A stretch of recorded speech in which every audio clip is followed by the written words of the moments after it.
新しい火ばさみを買ったわ。テムで購入。価格は1700円ちょっと。安いでしょ。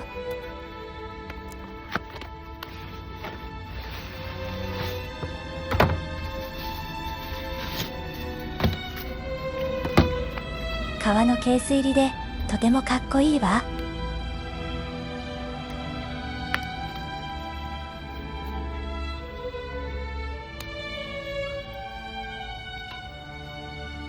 先端がギザギザ加工してあるので、大きくて重い薪でもしっかり持ち上げられるわ。